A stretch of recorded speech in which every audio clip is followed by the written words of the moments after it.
Podcast Ngobrol Hukum dan Peradilan bareng KAY. Pemirsa, selamat datang di podcast Komisi Yudisial dengan tema Memuliakan Martabat Hakim.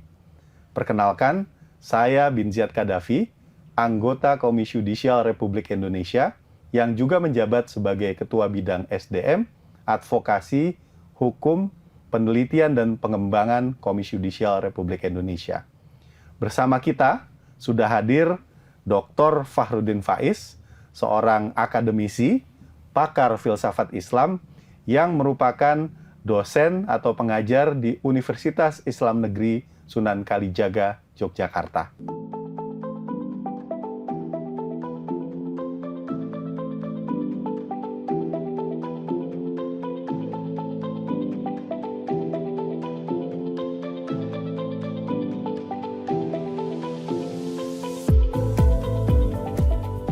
Assalamualaikum Pak Faiz. Waalaikumsalam. Bapak Dr. Fahrudin Faiz ya. Iya. Sekarang kegiatan sehari-hari apa Pak? Saya sehari-hari ngajar saja Pak. Ngajar ya? Di UIN Sunan Kalijaga. Di UIN. Nah kalau ini apa materi-materi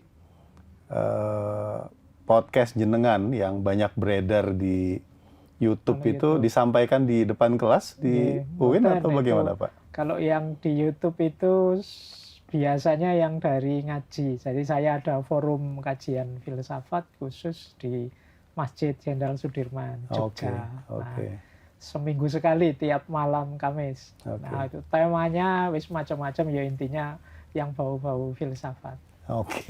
Gitu. Ya karena itu kita ngerasa Pak di Komisi Yudisial memang tepat untuk mengundang Pak Faiz untuk memberi pandangan-pandangan terutama dari sudut pandang filsafat, dari sudut pandang Islam tentang kemuliaan hakim Pak. Jadi selamat datang di acara podcast ya, diskusi santai yang diselenggarakan oleh Komisi Yudisial. Komisi Yudisial ini sebelumnya saya perlu jelaskan Pak Faiz adalah lembaga yang bersifat mandiri, dibentuk di konstitusi berdasarkan pasal 24B ayat 1 Undang-Undang Dasar Republik Indonesia. Lembaga ini adalah buah dari reformasi Pak. Jadi didorong oleh masyarakat ya, didesakan untuk dibentuk itu sebagai tindak lanjut dari gerakan reformasi tahun 98 yang pada akhirnya berujung pada pembentukan Komisi Yudisial dengan tugas sebenarnya ada dua Pak. Tugas yang pertama yang paling jelas diatur di konstitusi adalah untuk mengusulkan pengangkatan Hakim Agung. Jadi kegiatan kami untuk melakukan seleksi Hakim Agung, mencari anak-anak bangsa terbaik ya untuk menduduki jabatan-jabatan di Mahkamah Agung sebagai pemeriksa dan pemutus perkara di pengadilan tingkat tertinggi itu dijalankan oleh Komisi Yudisial berdasarkan kewenangan yang pertama itu. Nah, yang kedua ini disebut dengan wewenang lain dalam rangka menjaga dan menegakkan kehormatan dan keluhuran martabat hakim. Panjang toh Pak. Iya. Sampai sudah ahlinya apa? Nah ini memang kemudian ada beberapa turunannya dari wewenang kedua yang diatur konstitusi ini. Dan turunan kewenangannya itu berupa tugas ya, dimuat dalam tidak hanya Undang-Undang KAY. Undang-Undang KAY itu Undang-Undang 18 2011, tetapi juga di berbagai undang-undang di bidang peradilan. Masyarakat pada umumnya atau kita bicara spesifik gitu ya, komunitas hukum, memang kemudian cenderung menerjemahkan kewenangan kedua KAY ini semata-mata sebagai kewenangan untuk mengawasi hakim. Jadi mencari kesalahan hakim, kemudian mengusulkan sanksi, begitu Pak. Menghakimi hakim. Menghakimi hakim.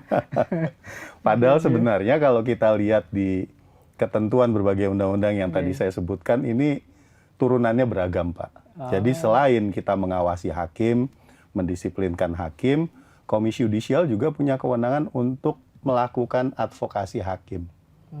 Nah, advokasi hakim ini adalah memberi perlindungan kepada hakim yang mengalami perbuatan atau menjadi korban dari perbuatan merendahkan kehormatan dan keluhuran martabatnya. Nah, podcast ini kami selenggarakan salah satunya itu sebagai upaya kami dalam melaksanakan tugas tersebut, Pak. Jadi kebetulan saya, Bin Ziyad Qaddafi, saya menjabat sebagai anggota Komisi Yudisial periode 2020 sampai 2025. Dan pada saat yang sama saya juga menjadi ketua bidang, salah satunya membawahi isu advokasi hakim ini, Pak. Hakim.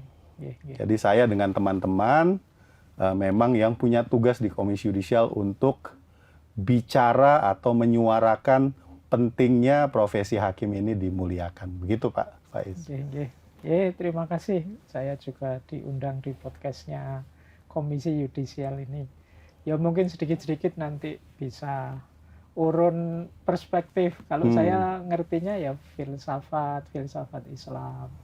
Mungkin bidang-bidang etik itu saya paham. Tapi hukumnya sendiri saya bukan ahlinya kan. Nanti kalau pertimbangan dari sisi hukum, wah saya tidak paham. Mungkin jenengan yang lebih tahu. Biar itu jadi porsi saya Pak, dan teman-teman di Komisi Yudisial. Saya perspektif dari bawah yang awam filosofis yang Islamnya sedikit-sedikit mungkin bisa lah memberi pertimbangan. Nah, kita boleh ke topik pertama nih Pak ya, dari diskusi kita. Jadi ini kan istilah yang saya rasa sudah dikenal luas di masyarakat bahwa hakim itu wakil Tuhan. Kenapa hakim disebut wakil Tuhan? Karena mereka ini berdasarkan konstitusi dan undang-undang kewenangannya besar sekali Pak. Para hakim ini bisa mencabut hak seseorang. Para hakim ini bisa memindahkan hak seseorang kepada orang lain. Para hakim ini juga bisa mencabut atau merampas kemerdekaan seseorang. Memenjarakan orang, menahan orang gitu ya. Termasuk juga bahkan sampai mencabut nyawa seseorang. Nah, kalau dalam Islam atau dalam filsafat Islam, istilah hakim adalah wakil Tuhan ini bagaimana Pak dipandangnya Pak? Jadi kalau dari perspektif Islam sebenarnya dari sisi kata-katanya saja, sebenarnya semua manusia itu wakilnya Tuhan. Oh gitu? Iya. Manusia itu kan Abdullah juga Khalifatullah.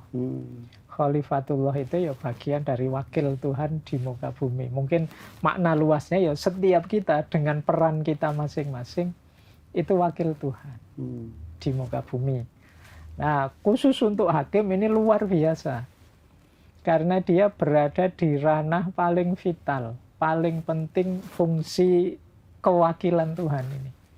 Yaitu kalau bahasa ilmu akhlaknya itu di ranah keadilan.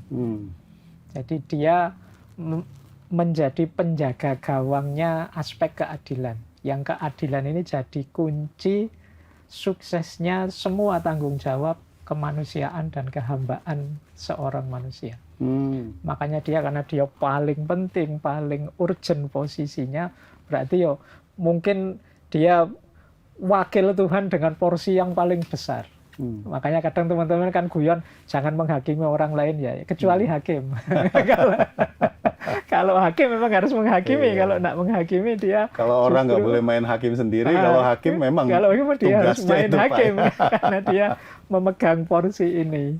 Nah, makna dan peran serta fungsi yang sangat luar biasa dari seorang hakim ini, kalau saya itu mungkin secara etik bisa dimaknai dari dua sisi. Jadi yang pertama, hakimnya sendiri itu berarti ini amanat yang luar biasa bagi dia. Seperti apa ya? Mungkin teman-teman yang nonton podcast ini seneng nonton film superhero itu. Saya pernah nonton Spider-Man itu.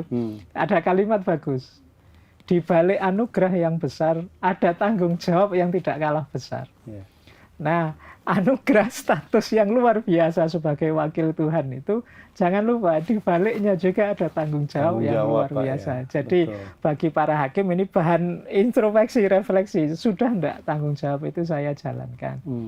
Ya sementara bagi yang bukan hakim, yaitu tadi dia bertanggung jawab juga, dia punya amanat untuk menghargai, menghormati, mengikuti, kemudian memuliakan. Makanya kalau di persidangan dipanggil yang mulia.